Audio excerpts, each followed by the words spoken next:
Hi guys, today I'm going to be drawing Palm Siberia from the anime Hunter x Hunter, and boy, do I need to talk about that show because I was so amazed watching that show that I think it has become probably my favorite show.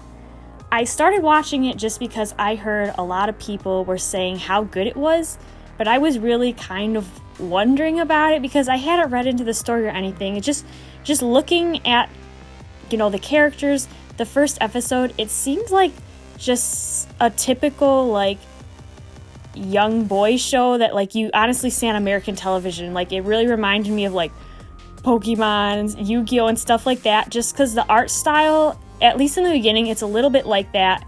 And, there was a narrator talking right away, which it reminded me of shows like that. And in the beginning, they are kind of going on a quest. They have to find this location, and it just seemed very, just typical. It didn't seem like it was going to get crazy at all. And I like when shows are a little bit more mature. I like having a very strong storyline. I still want it to be funny, but I like both. But I was very, very wrong. I was blown away with how intense the story was getting. Basically, the entire time after the first arc, it just gets crazier and crazier. Like I said, the story is serious, but also just the concept of some of these arcs in this show, I was just blown away. I really don't know how a person is able to come up with stuff as crazy as seen later on in the show. But I'm just so glad I watched it because it was very, very good. And I'm sad though also now because I finished the show a couple days ago and there's still some material in the manga, so I might go read that. And the manga hasn't officially ended, but it's been on a hiatus for a long time, which is unfortunate, but hopefully one day it'll come back. I decided to draw Palm Siberia first from the show because she was my favorite female character from the show. I really have not seen a character like her before. She was really just atypical, and she has so many different forms, but all of them are so good. So in her first form, where you meet her, she's just such a crazy character. This is the form where I haven't seen a character like this before. She comes out with this super long, just scraggly, crazy hair. She's got gray skin and eye bags, and she's just stressed out all the time. And she's got this crazy, just psychotic personality, but it's so funny. And then when she tries to go out to an event and be, nice looking, she cleans up like crazy. She turns into basically the basic anime pretty girl, and it's just so funny. And then later on in the show is where she looks like when I'm drawing her right now. And another really pretty transformation. They kind of combined her power. Before, she had this mermaid crystal ball, so she's got mermaid scales on her arm, and her whole color scheme is just so beautiful. She's got the really long black hair, and then it's paired with a purple outfit and her purple bluish eyes, and I just think it's so pretty. And then on top of it, her personality is really awesome. Even though she's pretty stressed and nervous when you first meet her, she really just turns into just an awesome, don't mess with me type of character later on, and she's also really caring. So I really enjoyed her character. So another new thing I tried for this art piece was I did color pencil.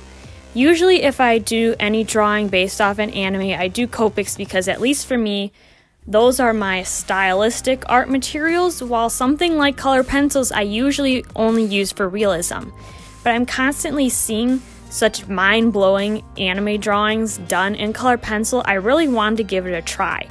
The problem is, a lot of people that do that, they still manage to keep the flat colors, which is important. I, though, of course, cannot control myself when it comes to shading. I'll say I'm going to do flat colors, and then it's fully shaded. So here, my piece definitely looks a lot different than what I was seeing, and I'm still not really honestly sure if I like it or not. I go over it, I'm like, what was I doing? And then I go over to it again and I'm like, this isn't that bad. But I think I really need to find a style I like that'll combine color pencils and anime type drawings, because I'm just not sure. Because when I look at it, I feel like the whole thing should be realistic, but then I see her anime-ish eyes, which are basically the only really anime looking thing on her. all the line work and stuff ended up getting covered up by the color pencil, so it doesn't even look like, you know, there's a line around her. So it just seems like realism that failed slightly because the eyes couldn't get realistic. So I'm not sure how I feel about that. I'm gonna definitely have to experiment more with the style. I do kind of wish that I just went totally realistic with this one, because her character, some anime characters, I don't know how I would ever make completely realistic. Like, for example, and honestly, all the main characters of the show, all the guys, I don't know how I would turn it into a realistic piece. But Palm, I definitely could have just done realistic eyes and made the whole thing realistic. So I'm not really sure about that, but I think it turned out pretty well. And it was a learning experience, because if I do want to try more fan art color pencil drawings, I'm just going to have to find the style I like. And to do that, you just got to keep drawing until it works well. Because honestly, when I look at my sketch, I like the sketch, but when I started coloring it, I did notice things were off, unfortunately. I ended up like lining her mouth more, because her mouth seemed like that was very small. And her head shape, I don't know about her head shape. I was also kind of but it's okay. I firmly believe that, you know, even if I see mistakes later on my drawing, it's not worth it to stop it, because I'm going to have to restart the whole thing, obviously, after I line it. So I feel like the best thing is to just go through with an art piece till it's finished, and then at the end you notice what mistakes are, because a lot of the times I don't notice mistakes till a new phase of the drawing. So what I'm saying is, I'll do a sketch, the sketch looks fine, maybe I ink it, and then I realize, oh, something looks off, or even after I color it, I realize, oh, that was off. So unfortunately, a lot of the times the mistakes you don't notice till the end, but that's okay. As long as I look at the piece at the end and see what I can fix, then I know next time that I have to think about it more. So even though I definitely don't think this is a perfect piece, it was a good learning experience, and I had fun drawing it. And I definitely want to draw more Hunter x Hunter fan art in the future, because I just really love that show. And the character designs of a lot of the characters are really awesome. So even though I may like a certain anime a lot, if the character doesn't have like a character design that I'm crazy about, I usually don't want to draw it. So it's fun for a character like Palm, where she's both awesome and has an awesome character design. It's great being able to draw her.